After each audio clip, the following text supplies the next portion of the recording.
Was an inspiring video and inspiring examples of impact, especially on the Fair Food Program, and one we hope to follow with our partnership with you, Sancha, and the RFK Human Rights. I'm Giulia Corinaldi. I'm the Director of Inclusive Economy at Thomson Reuters Foundation. Throughout my career, my work has been focused on developing an economic system that is fair for everyone. I've engaged with many different audiences, from presidents to corporations to activists, but this is the first time I'm addressing a virtual room full of investors. And I have to admit, I'm really excited and a bit nervous, but I hope I can galvanize you to work with us and the RFK Human Rights Compass Investor Program on strengthening the S dimension of ESGs. RFK Human Rights have been incredible partners, open, direct, and with a great vision. I want to thank them for giving the project we are working on together the spotlight. I also wanted to say how fantastic the RFK Human Rights Compass investor community is, and how important are the topics that you have and will be discussing here today. Community like this one, led by inspirational leaders like Kerry Kennedy, can and do make a real difference. The Thomson Reuters Foundation is the corporate foundation of Thomson Reuters, the global news and information service company. But we are an independent charity, registered in the UK and the US, working to advance media freedom, foster inclusive economy, and promote human rights. Thomson Reuters is one of our many funders. At the Thomson Reuters Foundation, we believe that society around the world should be free, fair, and informed. In order to drive this systematic change, we use the combined power of journalism and the law to build global awareness of critical issues faced by humanity, with the goal of inspiring collective leadership and shaping a prospering world where no one is left behind. I lead the foundation work on inclusive economy, which is core to achieving our mission. So why is this such an important pillar of the foundation work? Well, there is an increasing recognition, as has been explained in the panels before, that the mainstream economic model is generating a deepening divide and hurting our planet. Economies can only be inclusive if they are equitable, participatory, and sustainable.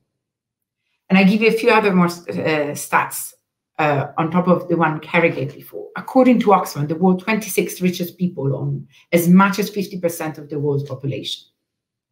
Men own 50% more of the world's wealth than women. And the ILO estimates that there are 40 million people that live in the condition of slavery. I'm sure you will all agree this figure is shocking and further added evidence of the unacceptable inequality in the world which we live in. And in my personal view, a call for action in itself. But I believe we also all agree inequality is the main driver of political volatility and risk. As you will all have seen from the news and from the conversation today, social factors of the ESG are gaining more attention and will be of growing importance for improved economic and societal resilience. As trillions of dollars are being poured into economies through stimulus packages, there is both a need and an opportunity to ensure that respect of human rights is an integral part of how we rebuild the new normal. Interestingly, as the COVID-19 pandemic began to unfold, amid plunging stock markets, ESG investment fared better than the overall market. In the future, company and investor will need to have a better understanding of how to address the S and ESG criteria, not only because it's the right thing to do, but because it is also in their interest. At the Thomson Reuters Foundation, we have been using our unique set of skills to support the anti-slavery ecosystem by supporting and training journalists to report on it, providing free legal assistance to organizations at the local level, and convening multi-stakeholder initiative, I hope successful one, on the point that was raised before, to end modern slavery. Through conversation with key players in this area, the need to support the strengthening of the S dimension of the ESG to end human rights abuses has become an urgent priority for us. However, the S dimension of ESG is complex. It pulls together very different issues and the data is patchy. As a result, we convened a group of key partners to discuss how best we could leverage our skills, expertise, and networks to strengthen the yes criteria. The ESG working group that we have convened is a global group of 7 organizations. with very different expertise and skill sets. Ourselves, Thomson Reuters Foundation, Robert Kennedy Human Rights, Refinitiv, International Sustainable Finance Center, White & Case, EcoAge, and the Mekong Club, with the UNPRI participating as observing partner. The working group seeks to consolidate and build upon existing initiatives and to empower companies and investors to take concrete steps and action to integrate ESG consideration into their practices, with a particular focus on the S indicator. Our aim is to establish a number of impactful S indicators based on existing frameworks, such as GRI and SASB standard, UN Guiding Principle, and the OECD guidelines, that will form the starting point of integration into investments process by investor. Similarly, we plan to publish a white paper focused on busting the myth around the S in ESG, exposing prevalent misconception and counterintuitive truths, and will contain a detailed step-by-step process on how to incorporate them into investment activities.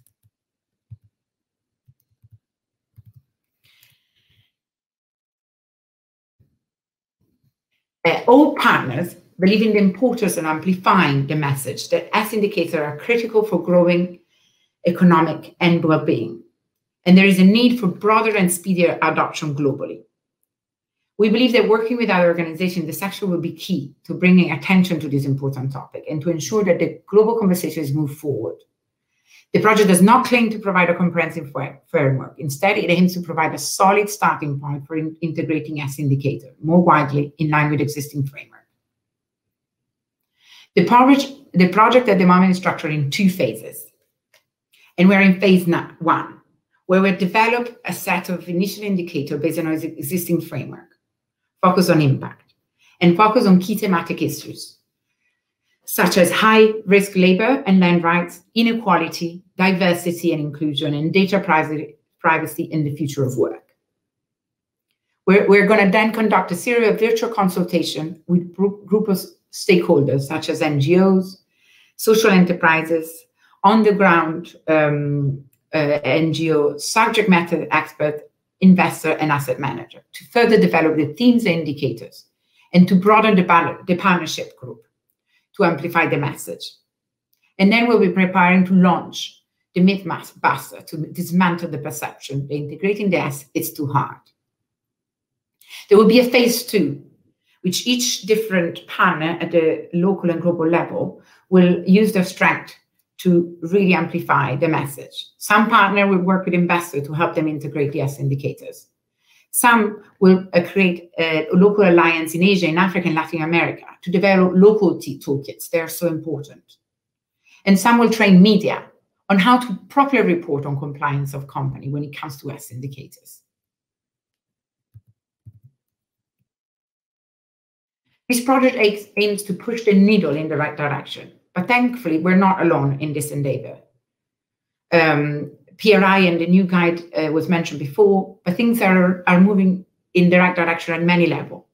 The European Commission will propose legislation, hopefully in 2021, on mandatory corporate sustainable due diligence.